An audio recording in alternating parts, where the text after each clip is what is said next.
Hello दोस्तों, आपका स्वागत है मेरे चैनल में। आज मैं आपको हिंदी के वन लाइनर क्वेश्चन आंसर कराऊंगी। बहुत ही इम्पोर्टेंट है और ये यूपी टेट में यहीं से सारे क्वेश्चन आएंगे।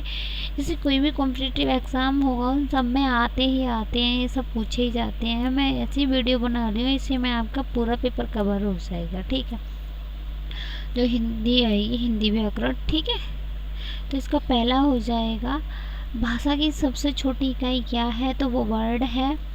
इसका उत्तर हो जाएगा वर्ड। ठीक है। नंबर 2, वर्डों के समूह को क्या कहते हैं? शब्द कहते हैं। ठीक है।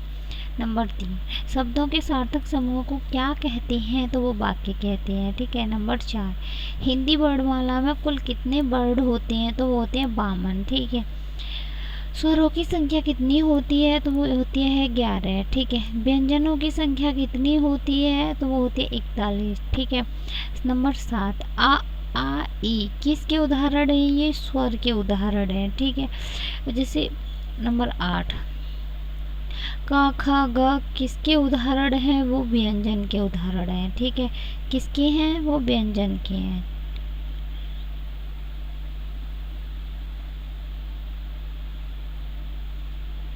ठीक है, ये हैं आपके व्यंजन के 9। जो शब्द संज्ञा के स्थान पर आए उसे क्या कहते हैं? उन्हें सर्वनाम कहते हैं। क्या कहते हैं? सर्वनाम कहते हैं। ठीक है, क्या कहते हैं? सर्वनाम कहते हैं। जैसे राम, दिल्ली, गंगा कौन सी सर्व संज्ञा है? ये कौन सी संज्ञा में आते हैं? ठीक है, तो ये आएंगे हमारे व्यक्तिवाचक में, संज्ञा में। ठीक है। नंबर 11, लड़का, पुस्तक कौन सी संज्ञा है? तो ये जातिवाचक संज्ञा है। ठीक है। मिठास, बचपन कौन सी संज्ञा है? तो ये है भाववाचक संज्ञा। ठीक है। संज्ञा के गुण, दोष बताने वाले शब्द क्या कहलाते हैं? तो उनके क्या कहते हैं? उनको विशेषण कहते हैं। ठीक है।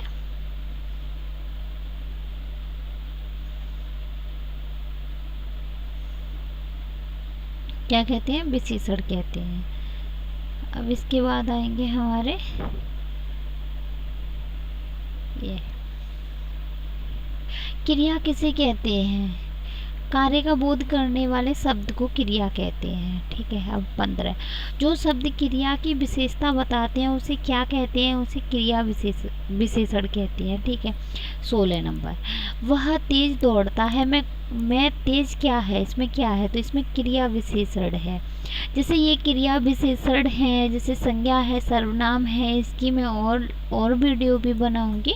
आप देखिए, मैं उसको, ये तो मैं वन लाइनर आपकी कंप्लीट करा रही हूँ, उसको मैं थ्योरिकल भी करा दूंगी। ठीक है। 17, संबंध बताने वाले शब्द को क्या कहते हैं? संबोधक कहते हैं। ठीक है। 18 नंबर, सब दो शब्दों या वाक्यों को जोड़ने वाले शब्द क्या कहलाते हैं? समुच्चय बोधक कहलाते हैं। ठीक है। अब इसका है 19वां, भाव प्रकट करने वाले शब्द क्या कहलाते हैं? विस्माद बोधक। ठीक है। 20 नंबर, वचन कितने प्रकार के होते हैं? 2 प्रकार के होते हैं। ठीक है, ये बचपन से ही हमें ग्रामर पढ़ाई जाती है। 21, एक वचन का उदाहरण क्या है? वो है लड़का। ठीक है। बहुवचन का उदाहरण क्या है? लड़के। ठीक है। लिंग कितने प्रकार के होते हैं? लिंग 2 प्रकार के होते हैं। ठीक है। पुल्लिंग का उदाहरण क्या है? तो पुल्लिंग हो जाएगा राजा। स्त्रीलिंग का उदाहरण क्या है? वो हो जाएगा रानी। इससे आते हैं क्वेश्चन।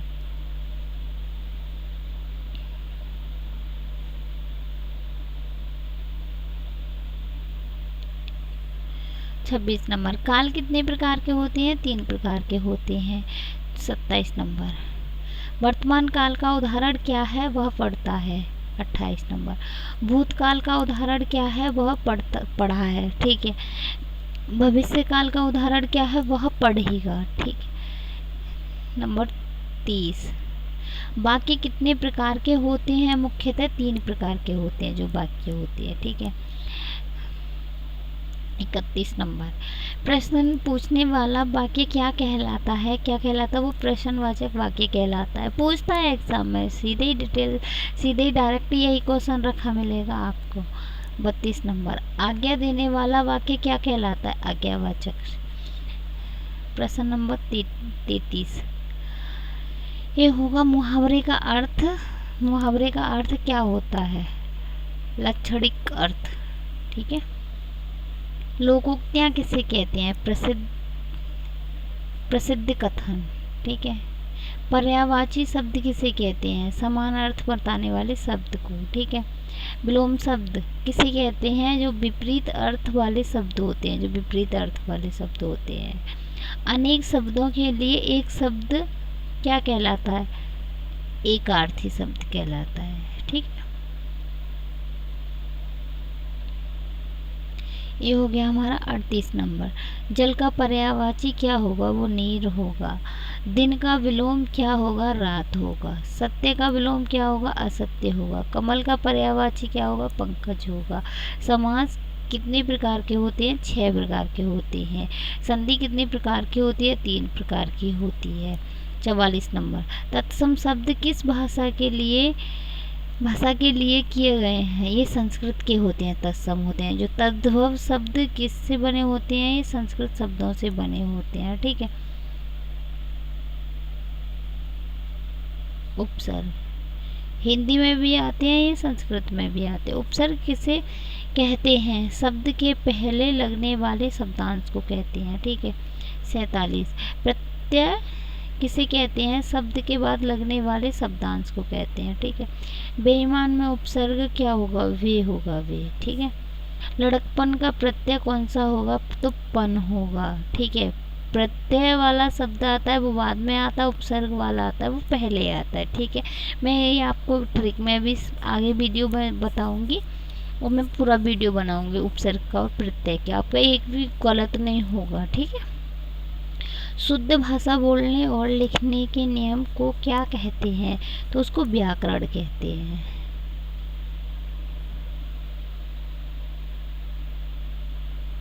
ठीक है। 51 नंबर, वर्ण कितने प्रकार के होते हैं? वो 2 प्रकार के होते हैं। स्वर कितने प्रकार के होते हैं? ह्रस्व स्वर, दीर्घ स्वर और प्लुप्त स्वर, ये 3 प्रकार के होते हैं। ठीक है। ये इम्पोर्टेंट है, ये आता है क्वेश्चन में, हर बार पूछ लेता है कौन सा स्वर है ये। पर 53 नंबर, संयुक्त व्यंजन का उदाहरण क्या है? क्षेत्र ज्ञ, ये भी पूछा जाता है, ये भी बहुत इम्पोर्टेंट क्वेश्चन है ये। अनुस्वार का चिन्ह क्या होता है? तो ये ऊपर जो अंकी बिंदी लगी होती है वो होता है। ठीक है। अनुनासिक का चिन्ह क्या होता है? तो वो से चंद्र बिंदु लगा होता है, जैसे चांद में लगा होता है। ठीक है। जैसे 5 में लगा होता है। ठीक है। विद्यालय में कौन सा उपसर्ग है? तो इसका वी हो जाएगा। सफलता में प्रत्यय कौन सा है? तो इसमें ता हो जाएगा। लास्ट वाला बताया था ना, मैं ट्रिक से बता दूंगी। 58 का, जो शब्द किसी व्यक्ति या वस्तु का बोध कराएं उसे क्या कहते हैं? संज्ञा कहते हैं। 59 नंबर, मैं तुम वह कौन सा सर्वनाम है? इसमें पुरुषवाचक सर्वनाम है। 60 नंबर, अपना कौन सा सर्वनाम है? अपना है जो कौन सा सर्वनाम है? ये निजवाचक सर्वनाम है। ठीक है। 61 नंबर, गुण बताने वाले विशेषण को क्या कहते हैं? गुणवाचक विशेषण कहते हैं। ये है वाचक। संख्या बताने वाले विशेषण को क्या कहते हैं? तो इसको संख्यावाचक विशेषण कहते हैं। ठीक है। ये हो गया आपके 62 नंबर तक कंप्लीट। ठीक है। मैं इसमें 100 कराऊंगी आपके पूरे। 63 नंबर, 4 लड़के में 4 क्या है? तो ये संख्यावाचक विशेषण हो जाएगा। ठीक है। 64 का, क्रिया के मूल रूप को क्या कहते हैं? धातु कहते हैं।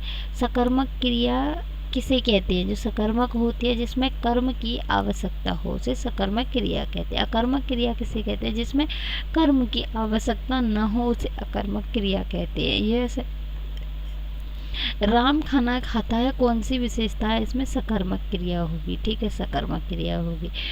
68 का बच्चा सोता है, कौन सी क्रिया है इसमें अकर्मक होगी। जैसे बच्चा सो गया तो उसमें कोई कार्य तो कर ही नहीं रहा, तो ये तो अकर्मक क्रिया हो जाएगी। ठीक है। 69 काल का संबंध किससे होता है, वो समय से होता है। ठीक है। 70 का जो कार्य हो चुका है वह कौन सा काल होगा, ये भूतकाल होगा। 71 जो कार्य हो रहा है वह कौन सा काल होगा, ये वर्तमान काल होगा। ठीक है। जो कार्य आगे होगा वह कौन सा काल होगा, वो भविष्य काल होगा। इससे पूछ लेता है वो, भूतकाल, भविष्य काल, वर्तमान काल, इससे भी क्वेश्चन पूछ लेता है। ठीक है। डायरेक्टली इसी तरीके से पूछेगा, ऐसे क्वेश्चन रख देता है वो सीधे। ठीक है। 73 कर्ता और क्रिया का संबंध किससे होता है, वो वाक्य से होता है। ठीक है। 74 सरल वाक्य में कितनी क्रियाएं होती हैं, एक होती है। ठीक है। कितनी क्रियाएं होती है, एक होती है। 75 संयुक्त वाक्य में कितने उपवाक्य होते हैं, तो 2 या अधिक होते हैं। ठीक है। 76 शब्द और अर्थ के संबंध को क्या कहते हैं, ये कहते हैं शब्द शक्ति। ठीक है। अविधा किसे कहते हैं, शब्द का सामान्य अर्थ। ठीक है। लक्षणा किसे कहते हैं, संकेत के अर्थ ग्रहण करना, संकेत के अर्थ ग्रहण करना। व्यंजना किसे कहते हैं, छिपे हुए अर्थ का बोध। ठीक है। 80 रस कितने प्रकार के माने गए हैं, तो रस होते हमारे 9 प्रकार के होते। ये पूछ लेता है कौन के रस की संख्या कौन सी है, कौन सा रस किसका है, ये कि रस किसने बताए हैं, तो कौन से मुनि हैं इनके, इस तरीके से पूछता है। मैं ये भी आपको बता दूंगी। ठीक है। 81 श्रृंगार रस का स्थायी भाव होता है रति, वीर रस का स्थायी भाव होता है उत्साह, और करुण रस का स्थायी भाव होता है वो शोक होता है, और हास्य रस का स्थायी भाव क्या है, वो है हास्य होता है। अलंकार कितने प्रकार के होते हैं, 2 प्रकार के होते हैं। कितने प्रकार के होते हैं, 2 प्रकार के होते हैं। ठीक है।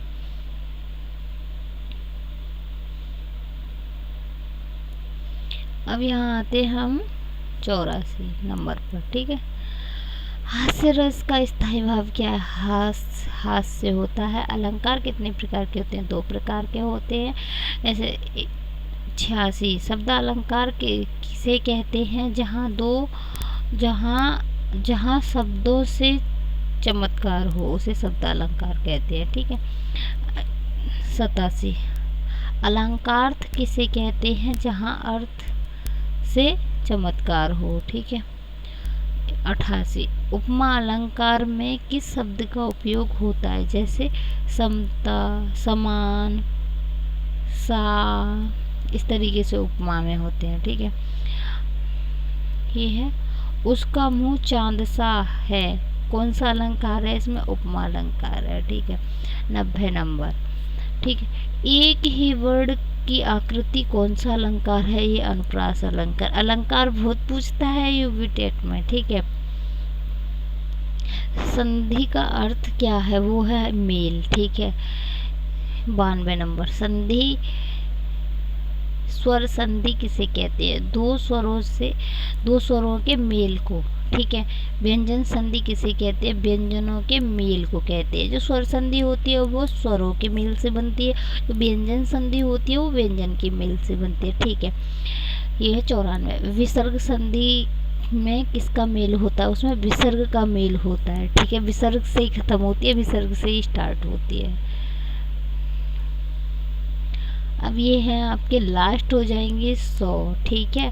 तो आप देखिए मेरी वीडियो को लास्ट तक, तो इसका हो जाएगा 95। समास का अर्थ क्या है, संक्षेप। ये जैसे मैं बताऊँ समास का अर्थ क्या, ऑप्शन देगा वहाँ पर ये देगा, तो ये ऐसे ही दे देगा डिट्टो, ऐसे ही आते हैं।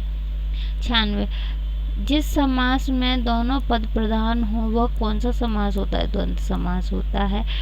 97 जिस समास में उत्तर पद प्रधान हो वह कौन सा समास है, इसमें तत्पुरुष समास होगा। 98 राजपुत्र कौन सा समास है, इसमें तत्पुरुष समास है। 99 माता पिता कौन सा समास है, द्वंद्व समास है। 100 नंबर पूरे 100 करा दिए, इसमें से ही आएंगे आपके, बाहर नहीं जाएगा। ठीक है। व्याकरण का जनक किसे कहा जाता है? पाणिनि को। ठीक है, तो ये आपके हो गए पूरे 100 कंप्लीट। यहीं से देखिए आपके ये मैंने बहुत बहुत इम्पोर्टेंट लेके आई हूँ, और मैं आपको और भी बताऊंगी। जैसे कि अगली वीडियो बनाऊंगी मैं वो कारक की बनाऊंगी, बहुत इम्पोर्टेंट है कारक, हर बार पेपर में आते हैं।